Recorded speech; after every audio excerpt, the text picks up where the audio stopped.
Thank you so much, Pragya, for agreeing to be on this podcast. It's really a pleasure to have you.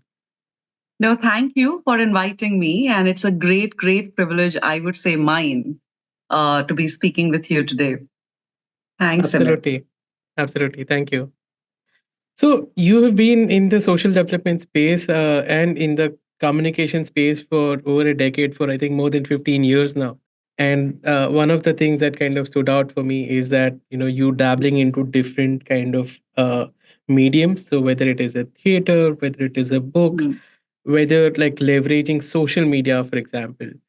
So could you like share a little bit about, your campaign's kind of journey and how you've been able to leverage that or, work on that across different organizations? I think one of the things that I learned was probably it comes from greed that you could do a little more with that initiative. So I'll walk you through some of the interesting products that came about through my campaigning experience with Save the Children in particular. So we had a project with Magnum photographers Hmm. around the world, which was a research project. And Raghu Rai, who we all know is a legend, happened to be from India Right. and a part of that project. And I thought that we've got him to be associated with a project, which was a global project. Like, okay, well, this has more. This can't be left just at a research level. So I met with him and I said, how about converting this into a photo book, for instance? And it was about child survival. The agenda was maternal Mm. mortality, child mortality, and a very morbid subject, so to speak. And we had series of conversations. And Raghu, being an optimist, he said, "I've never shot poverty, so I would not do. So first, I will go walk the slums in Delhi and see." And then he met this one girl called Sangeeta. I still remember Mm. her name, who was a community health volunteer. Right. Raghu met her and said that I've got my story. And for me, it would be positives that this issue has in terms of what can solve the issue. So that, and it came out in a photo book. He put together an exhibition. So it's just about one idea and how it can diversify into multiple. So that was a lesson there. We are also dealing with an issue that no one cares about because it's not happening in our vicinity, in our lives, or in the lives of people we know.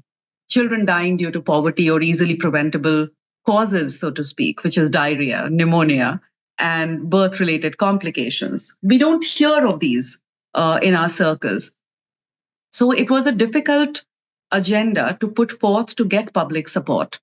And I remember the second project, again, this was an idea which in the UK, Sarah Brown had done a book on motherhood. And I was like, it can be spun in the Indian context in a way different and creative way. I met with Sanjoy, who does Jaipur Lit Fest. And I said that, this is an idea and I need to connect with an author. He put me on to Jayashree Mishra and I pitched the idea that how about doing an anthology on motherhood? She was excited with the idea and then we met with Zuban. So you see how the connections, we kept connecting different people who were bringing in different uh, I would say ingredients to the final Mm. product. And Urvashi was equally excited that we had an idea like that but it never took off, and this is a brilliant opportunity. We had Jayashree, and the final product, Simit, was this anthology call of Mothers and Others. And we thought that, okay, now we have a book. What do we do with this? We have to make it really a big asset, which is not just limited to the NGO sector, but reaches the reading population. And what better platform but to launch it at Jaipur Lit Fest? Mm. And this anthology had 21 writers, Wow. which Jayashree brought together.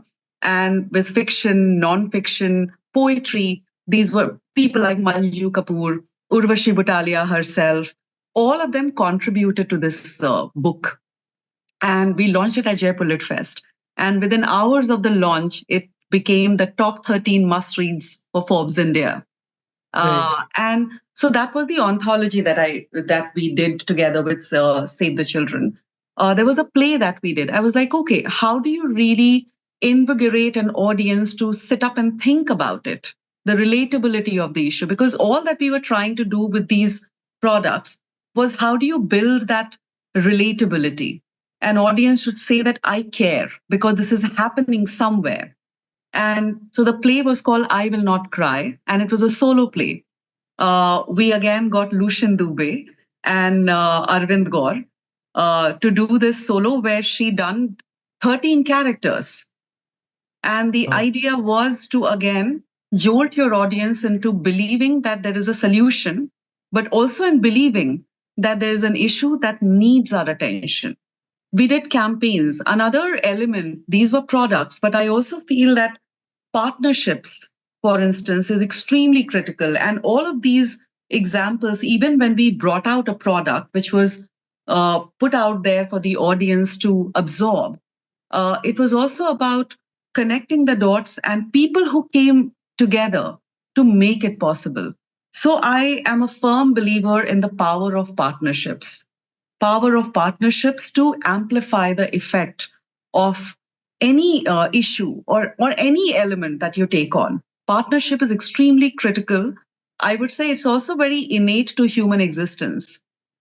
And it's a reminder that when an idea strikes, only because people come together to make it happen and amplify. So yes, I mean, these are a few examples which I reminisce and look back upon and feel that it has been such a privilege to work with all these people. absolutely. And one of the things that I find interesting is these are all very, very different mediums for from one Hmm. another, right? Like one is a book, one is a theater.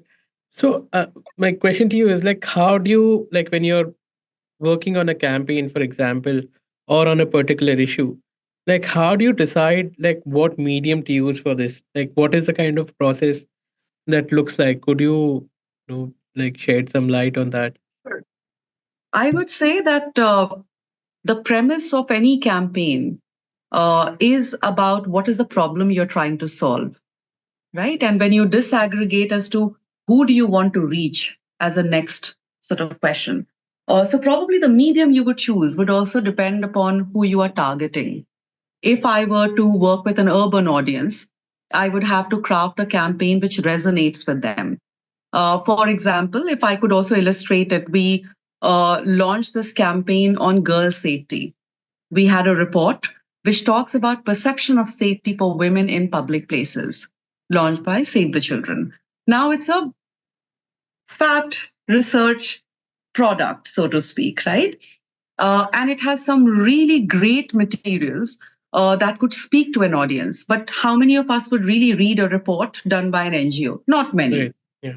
And there was one data that spoke to me. I mean, at a very personal level, which was how 6 out of 10 women face the fear of violence and harassment when they go out in the public place. So when I thought about that one data, it made me realize that a woman, irrespective of where she is, or a young girl, whether it's in the village of Bihar or in the city like Delhi and Mumbai, that fear of violence, harassment when we are going out alone is really real and palpable, and only women understand. It cuts across the strata, geography, and all other barriers. It unifies women, but in a very odd sense or in a very disadvantageous sense, that fear is palpable for all of us. And we also knew that the incident where Jyoti Singh uh, was, faced that gruesome incident in 2016 also happened because that was an unlit area. So we did a campaign called Light Up Her Life, which was all about how do you light up the dark areas around the country so that women and young girls feel safe. And why that was important? Because if a girl has to go to school, she drops out for the fear of violence. The moment she hits puberty, parents say that, oh, now I'm scared for her. So best is to keep her home. Or if I am driving somewhere, I would ensure that I send my location to someone I know. So lighting up could actually transform a lot of reality for women and girls in the country. And we actually launched that campaign and a petition along with it. And we have often heard Jyoti Singh's mother talk about the incident. We got a moving letter from her father, which became a part of Change.org campaign that we were running, with 150,000 people signing up that petition, Wow. asking for the cities to be lit up. So these are, like any idea has to speak to us personally. And once we make it personal, like I was saying, that unless it's personal, uh, it doesn't really resonate with the audience. So that was the campaign Light Up a Life. Again, we found 26 organizations to join on board. We had a film, we had a campaign which provided opportunity for public to voice their concerns and register their action. We had partnership, we partnered with Yuva. Again, I'll go back to my previous response. Partnership is extremely critical. You have to find whether it's public as a large amorphous audience, whether it's individuals who will come together to put in their best. That's when you determine what are the possibilities. The possibilities become manifold when ideators and believers come together. And that's my learning from my experience in the NGO sector or the campaigning or the communication space, that you determine a product or a tactics basis the audience you're trying to reach. And what is the action, end action? It's not about just creating a beautiful creative campaign, but essentially linking it with the solutions that you aspire for. So this is the sum total of what I said, that solutions, identify your problem you're trying to tackle. Focus on the solutions while campaigning and not just talk about problems. There are a lot of things that you mentioned, which I thought, I mean, needs a little bit of unpacking. And there are so many questions that I want to ask, and I'm wondering where to start. But one of the things that you mentioned, which is about partnerships, as to how do you build the sort of right connections, like how do you build partnerships with other like-minded organizations and get them all to work on a specific cause, right? And at the same time, like at the end, you also mentioned about like how organizations need to plan these campaigns. One associated question is like, when you run campaigns, like how do you then look at the impact of that campaign? What are the kind of metrics that you like look at when you're designing a campaign? So the matrix could range from simple to complex and long term. And when we determine, again, another step, and this is moving very teleologically, the next step in really a campaign is to identify what are your wins going to be, immediate, midterm, and long term. It could range from, say, for instance, people liking and sharing your post. It could range from real people coming out and doing that action. It can culminate in a policy decision taken by the government that impacts the issue that you're working on. Again, if I could illustrate this with examples. So, we were running this campaign on street connected children. And our first collaborator here really was the Youth Ki Awaaz, run by Anshul Tiwari. And so the idea was that the street connected children are mostly invisible. We often call them Ramu, Chotu, rarely by their real names, and that in a way, if I call you Samrat instead of Simit, you would correct me. Right. But if you look at these people who do not have an identity, so to speak, and who are largely marginalized and invisible, we don't even care. We just assume a name for them. So that's where it started, that India had 2 million children living on the streets. Okay, what is the solution? They are not counted, even in the census, because they're a moving population, right? Because they are not counted in the census, they're not a part of the population segment, so to speak. When they're not a part of that population segment, which means that they're denied of their even basic rights, they don't have access Mm. to school, healthcare. So this was the larger issue that we were trying to tackle. So we backed it with data, which we had. We brought out research. Second step in that really was to collaborate with a government body, because we could run the campaign for all we care, but unless and until you find, again, collaborators. And the collaborator here really was the government, apart from the people and evidence, real young people. And something very interesting came about in that campaign, that we wanted to tell the story through the lens of young people who have lived that reality, rather than just me talking about a data and sharing with you, oh, it's a grave issue in our country. We wanted to bring forth who these young people are. So somewhere it was also driving home the point that, it's important to be optimist. Mhm. Campaigners have to be optimist. And when you see these real people showing that optimism, you begin to sort of believe in it even more. And I think that's where you see that it all began with an idea, a report, to giving identity, which we found as a problem. So yes, it's very important to sort of find your end goals and also celebrate your mini, what called mini wins as well, and micro Yeah. wins, and keeping the macro picture in mind.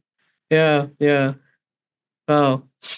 So you mentioned about like it all started with the report, and then you something kind of struck you, that data point kind of struck you, and then you kind of went deeper, and then you did case studies and looked at those stories as well. I realized that this is a rare skill set to have, for someone, and especially within an organization, right?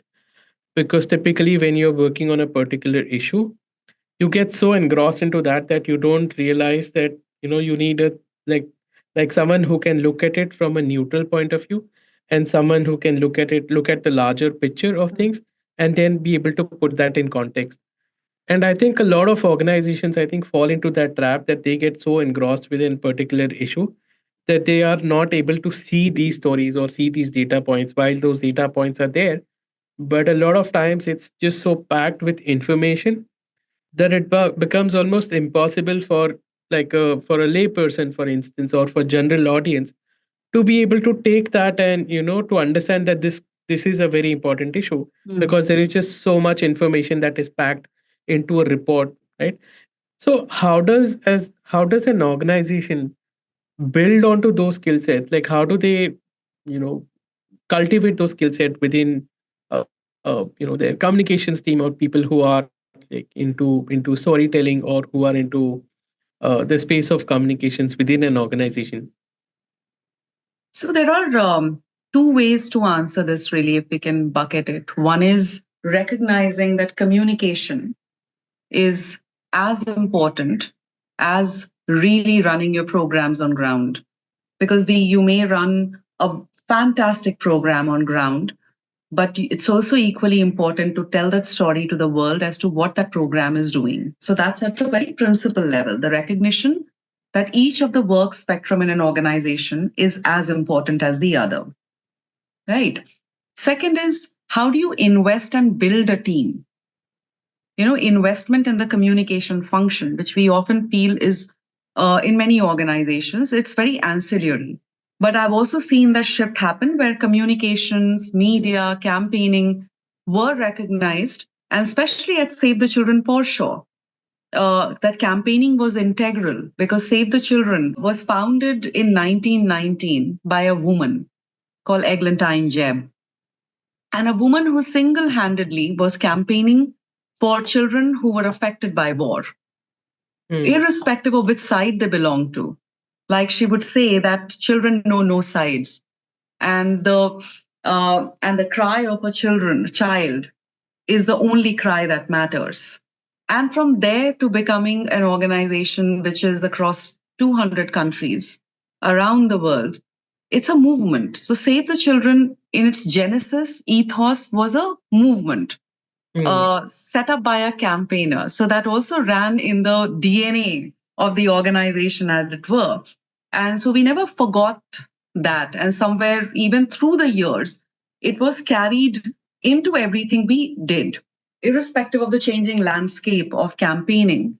But I feel that Save the Children often always recognized the importance of campaigning for children, because that was the reason for the existence, that children around the world should be protected, should have access to education, and should have all the opportunities for them to thrive.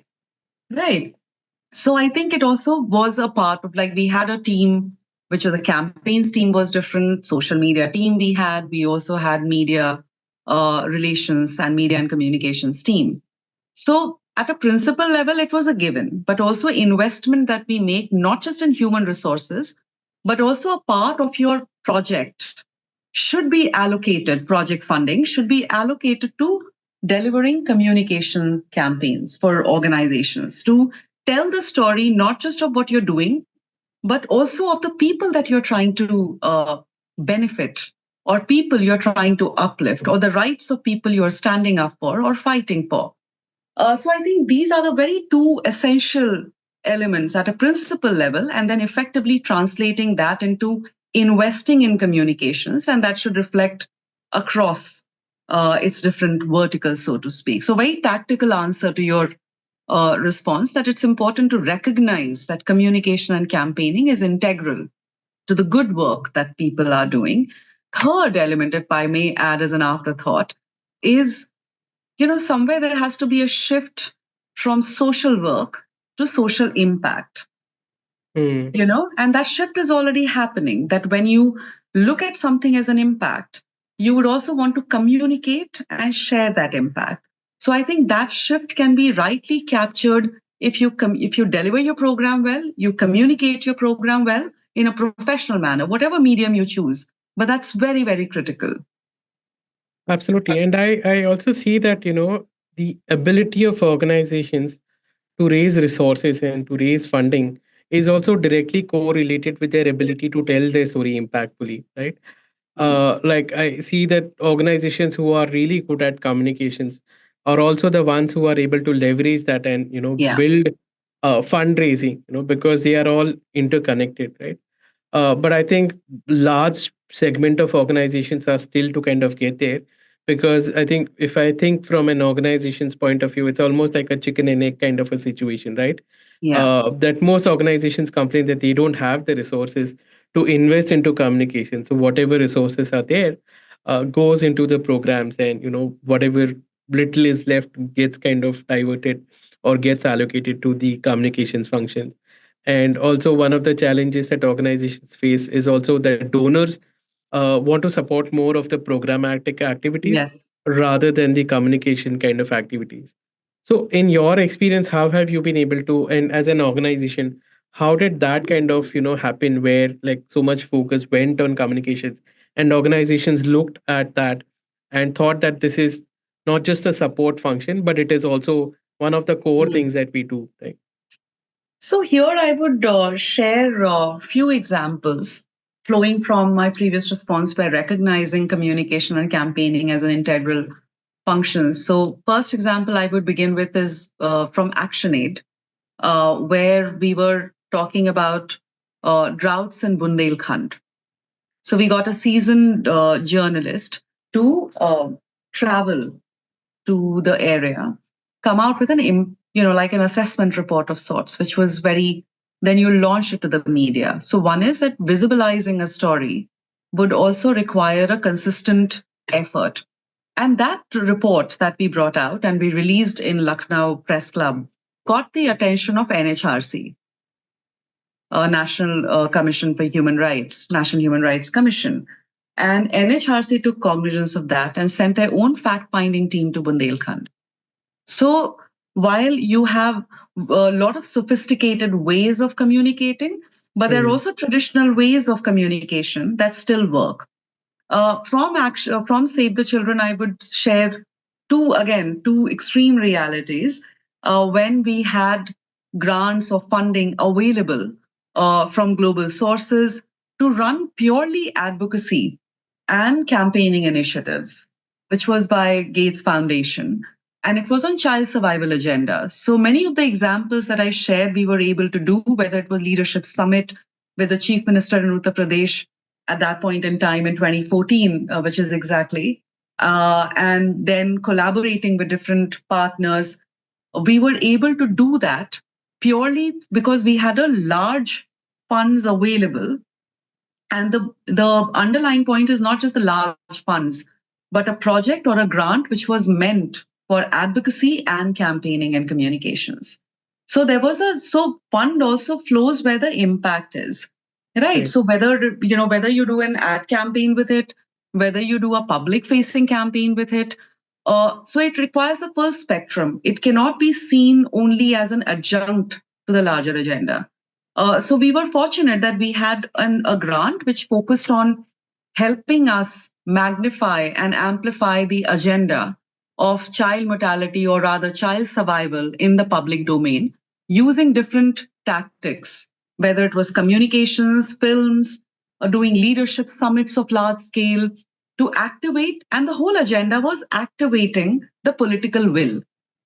Cut to pandemic when everything went online. And a lesson that I learned early on when I was working with Kamlaji and Jaguri was again partnerships. Mm, Like you don't often need large amounts of monies. You need the right skill set. And I'm not, anyways, sort of dumping the idea that funds are not important, but I'm saying that even in crisis, we could do things innovatively by bringing in people. You need certain skills, and today, in today's day and age, your mobile phone. We all use mobile phone.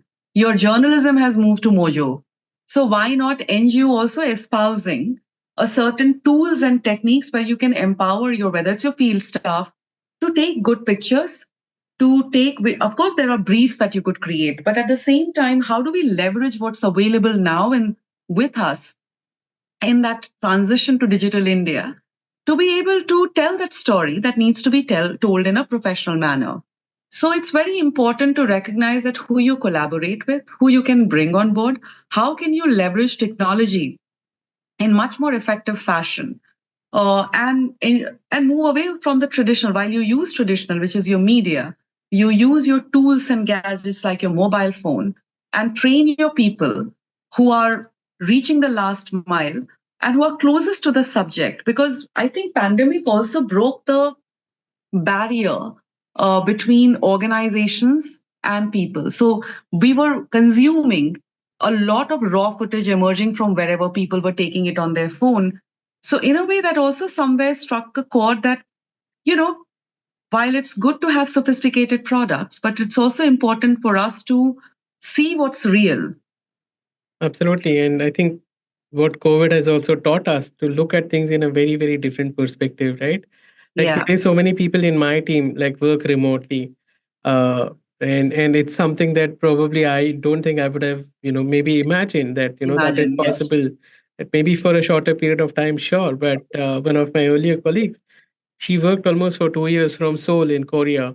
And Mm. I don't think that would have, that thought would have also come like, Exactly. before. Yeah. Because Yeah, we are so used to like working together and, in the same space. And it was thanks to COVID that it made us imagine that, it is possible and it is things can, possible. yeah, Yeah. and things can still sort of get done and you don't really need to be in the same space. Yeah. And also you kind of beautifully talked about like the transition from the actual physical campaigns to the digital kind of space, Mm. right? And how that journey is sort of shaping up for a lot of organizations. What has been your experience? What are the things that have really worked for you when it comes to, maybe campaigns and the medium of social media itself? Like, are there any insights or are there any maybe tips that, you could share for organizations who are interested in running maybe campaigns or, talking about the cause that they're working on? So, again, rather than just tips, I would say that each one of us, wherever we work or whatever we represent, we are also brand ambassadors Mm, or ambassadors of the cause, ambassadors of the organization. So, it's very, very important to sort of be consistent and continue to build your, if you have a Twitter.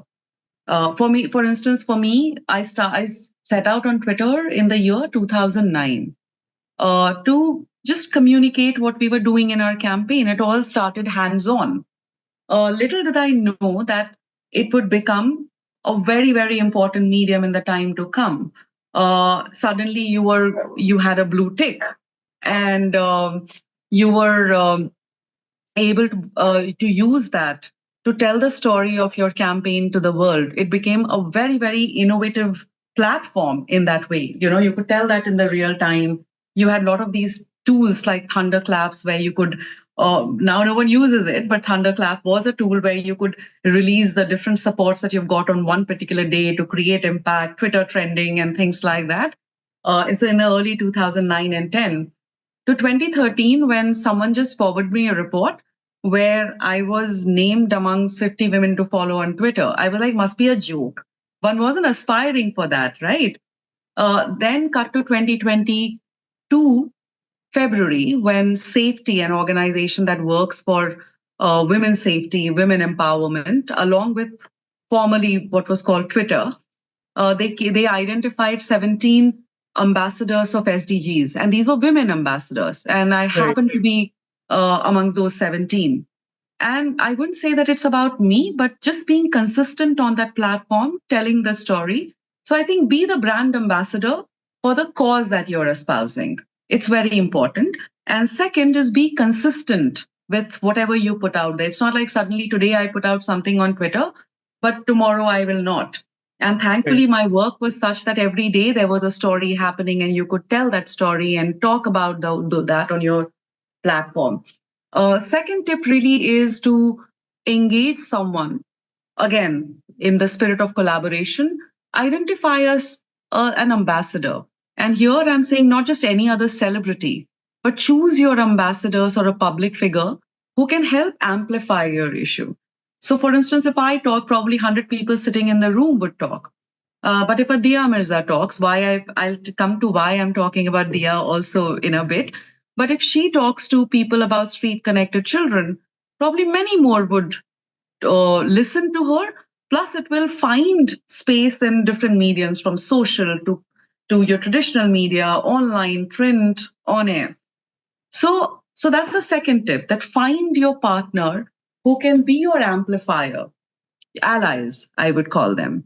Third tip really is that how 360 degrees, when you're thinking a campaign, while you look at social, you offline, which is your events that you do. So combine the different tactics, use different mediums, from a public figure to a film, to a direct conversation, like live conversations came as a big sort of allies during 2020, for instance, when we were hit by pandemic.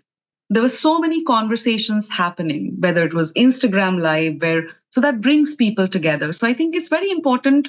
Last is to bring different kinds of people together for a cause. It could be a political leader, it could be a public figure, it could be the real people experiencing that issue. And the organization becomes the mediator of all of these and a convener of people for causes. A lot of very interesting tips, and thank you for sharing that. I can go on and on. There's so much and so many issues that I can sort of keep talking to you about. But I think it has been absolutely fantastic sort of interaction, and there's so much that you've shared on different aspects. So I suppose if someone wants to get into the space of campaigns, or if someone is already into the space of campaigns, I think like what you've shared is going to be really, really useful. No, Uh, and thank you. The way you have, it's been a conversation. The way you have also approached this whole conversation is from the lens of not just a Q&A, but also building a conversation which flowed from one to the other. Thank Thank you, you. Thank Simit. you so much, Pragya.